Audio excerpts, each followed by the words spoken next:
2002년 9월 13일의 금요일이었던 그날, 전라남도 순천에서 살고 있었던 당시 고등학교 1학년 조수민 양은 그날도 평소와 다름없이 등교를 했습니다.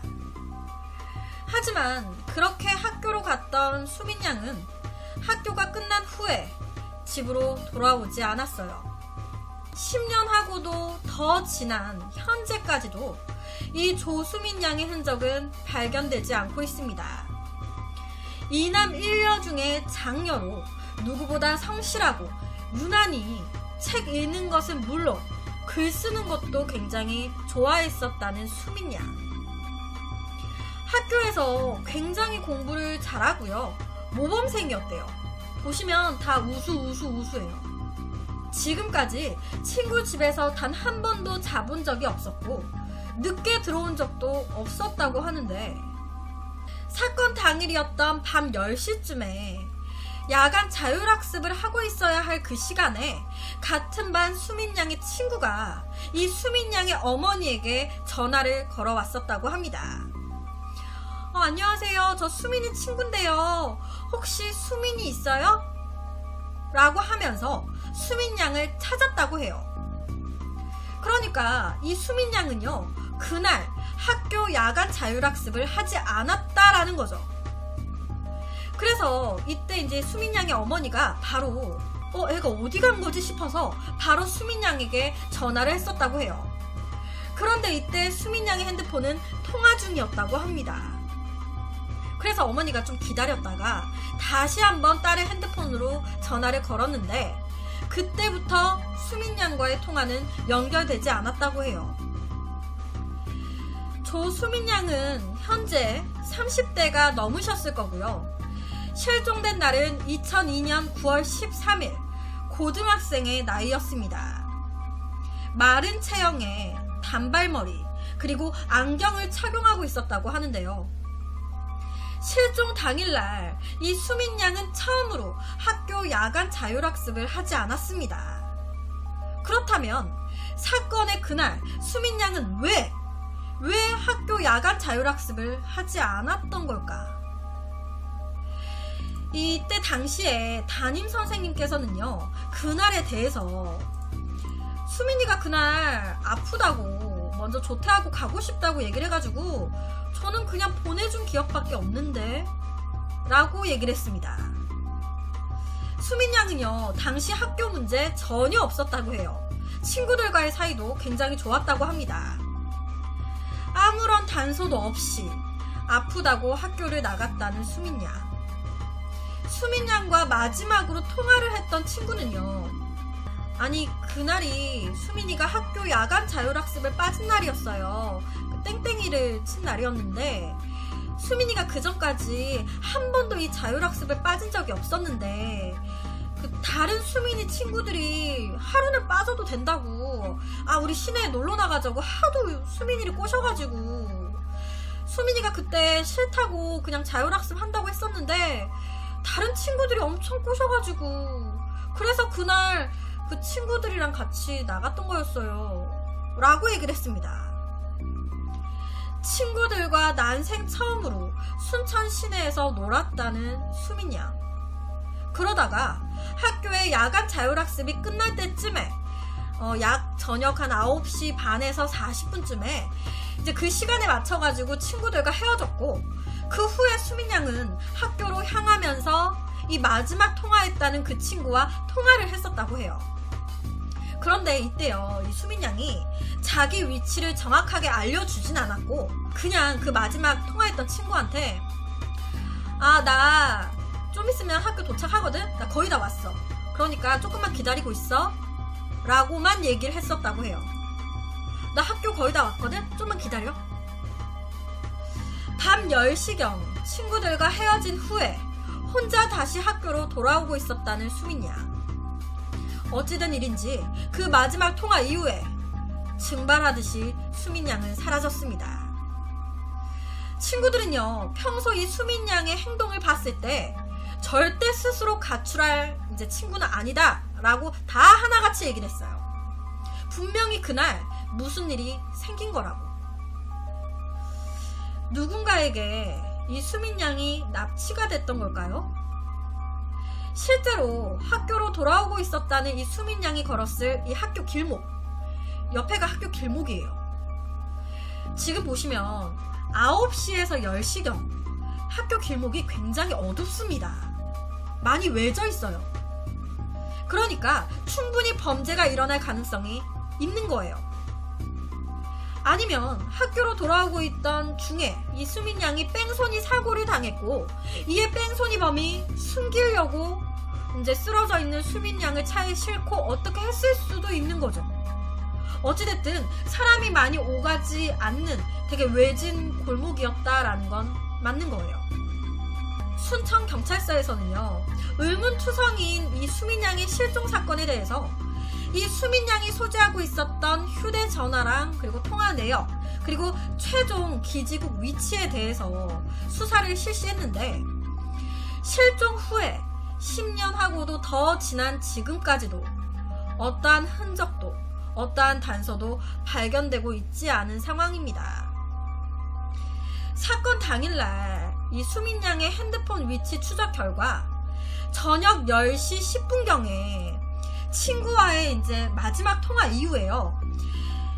그러니까 10시 10분경에 이제 친구랑 통화한 거죠. 그 통화 이후에 10시 50분쯤에 벌교의 장자리라는 곳에서, 그리고 11시 40분부터 새벽 6시까지 옥전리라는 곳에서 위치가 파악된 후에 핸드폰이 꺼진 상태였습니다.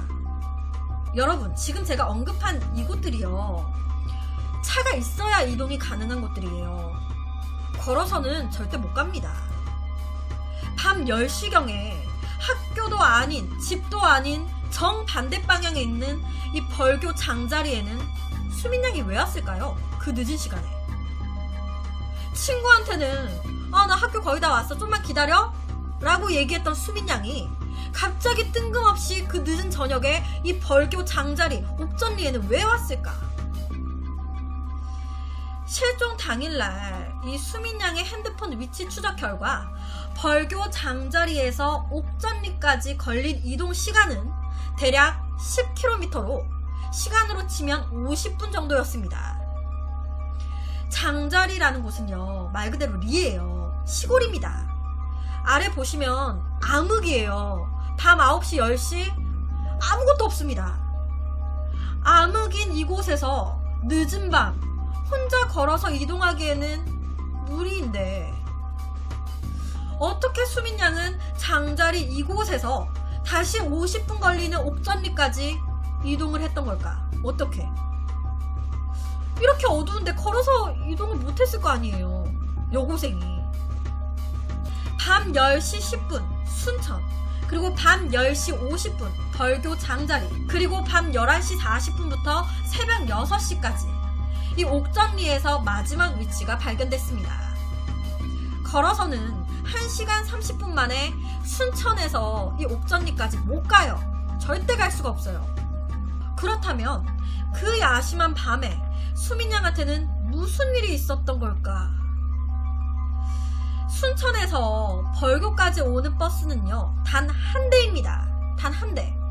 수민 양이 직접 이 벌교라는 곳에 왔다면 분명 단 한 대 있는 이 88번 버스를 타고 왔을 거예요.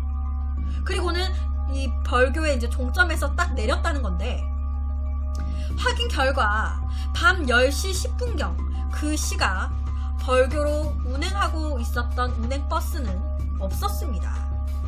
그 시각에 버스 없었어요. 그러니까 막차가 더 빠른 거죠. 그렇다면 사건의 그날 수민 양은 버스는 타지 않았다라는 건데, 그러면 지하철이나 기차 같은 걸 탔던 걸까요? 이 부분도 확인을 해본 결과 2002년도에는 7시 이후에 벌교로 가는 기차도 없는 상황이었습니다. 전철 기차 다 없어요, 7시 이후에. 2002년도에는 버스도 없고 기차도 없고 걸어서 이동했을 리는 더더욱 없고, 그 시간 이동 가능한 교통편이 없는데, 그렇다면 그 늦은 시각 수민 양은 어떻게 벌교 쪽으로 이동을 했던 걸까? 누구의 차를 타고 이동했던 걸까요? 경찰들은요, 이 벌교 장자리와 그리고 옥점리를 샅샅이 뒤지고요, 탐문 수사를 시작했습니다. 하지만 사건 당일 수민양을 봤다는 사람도, 그리고 수상한 무언가를 목격했다라는 사람도 아무도 나타나지 않았어요. 여기가 옥전리예요. 밤 9시에서 10시 사이 찍은 옥전리입니다. 전문가들이 이 옥전리를 딱 봤을 때 많이 외지고 인적이 드문 곳이라서 대부분 청소년들이 가출을 했을 때는 대도시 번화가로 나가지, 이렇게 외진 곳으로는 올 일이 거의 없기 때문에 아무래도 이 조수민 양이 당시에 좀 강력범죄에 휘말렸던 건 아닐까라고 추정을 했어요. 스스로 여기 온 것 같진 않다. 피해자를 근처에 유기하고 이곳까지 와서 휴대폰을 버리고 갔을 가능성. 단서를 찾기 위해서 벌교 인근의 저수지부터 경찰들이 다 뒤졌습니다. 하지만 아무것도 발견되지 않았어요. 그런데 이 수민 양이 실종된 지 3년 후에요, 의문의 번호로 이 수민 양의 부모님에게 전화가 온 적이 있었다고 합니다. 그런데 그 전화는요, 부모님이 딱 받자마자 아무 말도 없이 바로 끊어졌다고 해요. 이에 부모님은요, 혹시나 싶어가지고 그 전화의 위치를 추적해서 전화가 온 곳을 찾아가셨습니다. 부모님이 혹시나 해서. 그런데 그곳이 그 제천에 약간 그 접대 업소였다고 해요. 남자들끼리 이제 술을 먹다가 여자 불러달라라고 하면은 이제 같이 이제 불러가지고 술 먹고 하는 업소. 거기 가서 이 어머니가 수민 양의 이제 사진이란 게 보여주면서 혹시 여기서 의문의 전화가 걸려왔었는데 이 여자아이 혹시 보시지 않으셨냐고 이제 업소 관계자들한테 딱 물어보니까 거기 관계자 중에 한 명이 이름이 같은 애가 있었는데? 라고 얘기를 한 거예요. 이름이 같은 애가 있었어요. 그렇다면 그 유흥업소에 있었다는 수민 양이 가족들이 애타게 찾고 있는 그 수민 양이었던 걸까요? 하지만 조금 더 얘기를 들어본 결과 업소에서 일을 하고 있었다는 그 수민 양은 충청북도 제천에서 할머니랑 엄마랑 살고 있는 여자였고요. 나이는 30대에서 40대. 아닌 거죠. 그래서 부모님은 다시 돌아오셨다고 해요. 정말 30에서 40대 수민이라는 같은 이름을 가진 여성이었던 걸까요? 아니면 혹시 찾고 있는 수민 양이 맞는데 거짓말을 했던 걸까요? 하지만 이 제천 쪽에 유흥업소들에 이제 다 들어가서 물어본 결과 거의 이제 그쪽에 일하고 있는 업소 여자들은요, 30대, 40대, 50대들이었고 10대, 20대는 거의 전혀 없다라고 이제 좀 이렇게 조사가 나왔다고 해요. 실종 당시 고등학교 1학년 17살 미성년자였던 이 조수민 양이 이곳에 팔려와 일하기 위해서는 나이까지 속여야 했던 건 아니었을까라는 생각도 들긴 합니다. 하지만 이 모든 건 그냥 추정이에요. 증거가 아무것도 없어요. 그냥 추정. 처음에는 단순 가출로 시작을 했지만 현대판 인신매매 형태로 돈을 이제 빌려가지고, 근데 그 돈의 이자가 또 늘어나고 하다 보니까 감금 형태로 갇혀가지고 강제로 업소에 나가거나 그런 일을 하고 있는 건 아닐까. 그럴 가능성도 있지 않을까. 뭐 가능성이라고 하면 여러 가지가 있는 거니까. 저는 개인적으로 지금 교도소에 들어가 있는 강력범죄의 범죄자들, 이 범죄자들을 조사해볼 필요가 있지 않을까라는 생각도 했어요. 제가 이런 사건 사고들을 좀 다루다 보니까 초범일 경우에는 이렇게까지 오랫동안 시신이 발견되지 않도록 치밀하게 흔적을 지우는 게 어렵다고 하더라고요. 그래서 몇 번의 범죄 이력이 있었던 그런 사람이어서 이렇게 오랫동안 아무런 단서도 남기지 않았던 게 아니었을까. 현재 잡혀 들어가 있는 연쇄 범죄자나 혹은 아직 잡히지 않은 연쇄 범죄자일 수도 있지 않을까 라는 생각이 들었습니다. 뭐 아직까지 살아있다는 희망도 놓지는 않고 있지만 또 다른 가능성을 얘기한 거예요. 늦더라도 가족의 품으로 꼭 돌아왔으면 좋겠는데. 옆에 사진 다시 한 번씩만 주의 깊게 봐주시고, 혹시 주위에 비슷한 사람이 있다면 가까운 경찰서로 연락을 부탁드립니다. 그래서 오늘은 순천에서 증발하듯 사라진 조수민 양의 실종 사건에 대한 이야기를 가지고 왔습니다.